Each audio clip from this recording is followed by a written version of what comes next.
Welcome back everyone to the My Favorite Things YouTube channel. I'm Mindy Egan, and in today's video I'm going to be creating a miss you card because I am missing a lot of my friends right now, and I thought this was such a great set to do this with. I'm starting off with the English Brick Wall stamp set. So this is a red rubber stamp. I'm loading that into my Misty tool, and I removed the foam insert of my Misty since this is already a mounted stamp. And then I'm using a piece of Bristol Smooth cardstock, and this is measured 6 by 6. Since I will be heat embossing, I am prepping this with an anti-static powder tool. And then I'm going to ink it up with a Versamark ink. So any really nice sticky clear ink like this will work. I'm going to ink up the entire background, and then I'll close the door of my Misty and just give this a lot of good pressure so I have a really nice impression of the stamp on my cardstock. Then I'm going to sprinkle on some clear embossing powder. I prefer to use the clear embossing powder when I have a white background, but you could certainly use a white embossing powder, whatever you have on hand. So I'll sprinkle that on, kind of shake that a little bit, and tap off any excess. And while I'm doing this, I have my heat tool warming up off on the side. I want to make sure that that is really nice and hot before bringing it to my cardstock, because as I'm melting, it's going to minimize the warping of my cardstock because I already have it nice and hot. Next, I'm going to add some ink to my background. So I will be using Fired Brick Distress Oxide and a blending brush. You can use whatever blending tool you happen to have. The Bristol Smooth cardstock is really nice for ink blending because it is so smooth. So the ink really just glides on, and that embossing resists that ink. So I'm just going to add this on, and I'm not being real careful. I have some areas darker than the other, which I think just adds to that brick wall background. Once I'm happy with the ink blending, I'm going to take a rag, or you could use a paper towel, and I'm going to buff off any of that excess ink that the embossing has resisted. And you'll see that it's going to just give that brick wall, it really pops off of the background. You could also stamp this, since it is a stamp, you could stamp this in red ink on red cardstock, and that would give you a really cool tone on tone look, or even using a dark gray. Then I'm going to set this off on the side, and I'm going to work on my stamping of my cute little critters. And these are coming from the Missing You Every Single Day stamp set. I'm going to line up these really cute small images into my Misty tool using some white cardstock, and I am going to stamp them in the MFT Extreme Black ink. So this is a really great ink to use for Copic coloring, which is what I plan on doing today. And I will have all of the colors listed at the top of the screen that I'll be using for each critter. So for my little dog here, I am going to use two different tones of brown.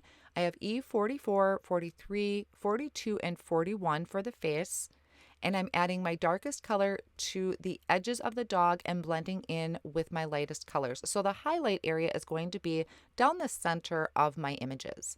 Then I'm coloring the ears and the little spot around the eye with E79, 77, and 74.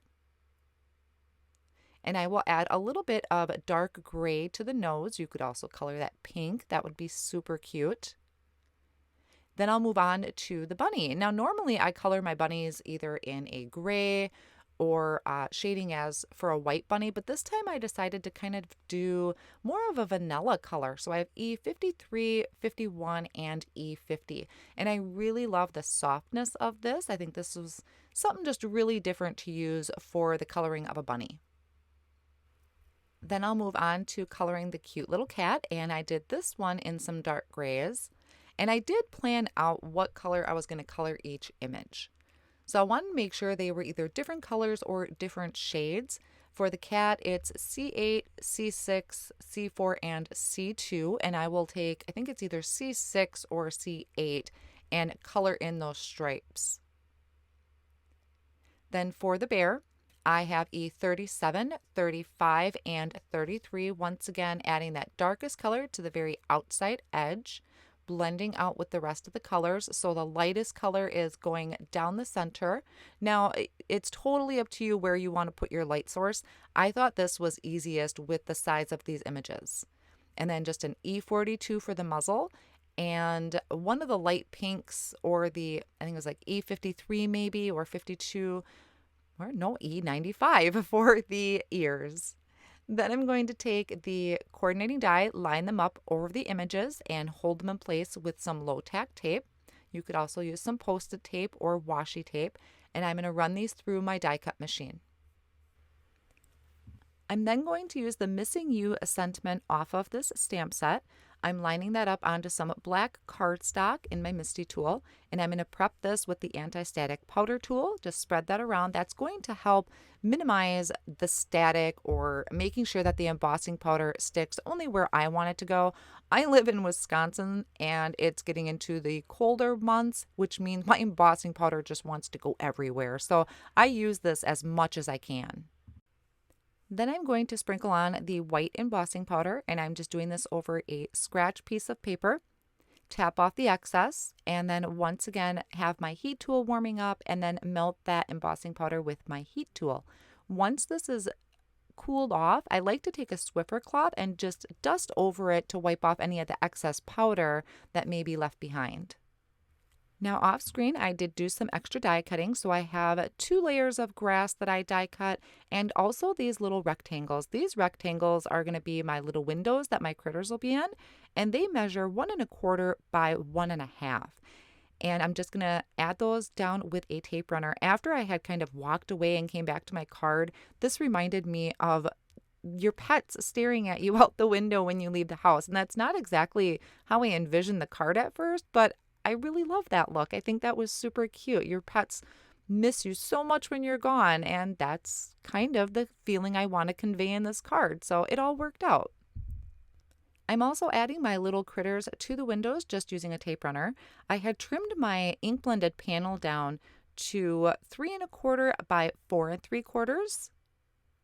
And I will be adding this to a couple pieces of cardstock. So I'm going to have my main cardstock be 4 1/4 by 5 1/2.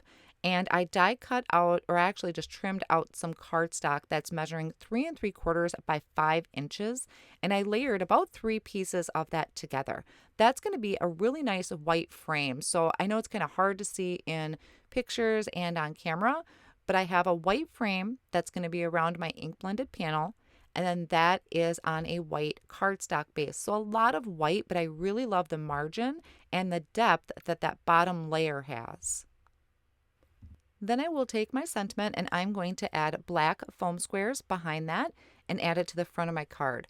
And I just love how this Missing You card came out. I think it really does convey that message to my friends that I'm missing right now, that I can't travel and see. So I hope they enjoy this, and I really love how this all turned out. I hope you did too. I want to thank you so much for joining me today, and I'll see you again soon.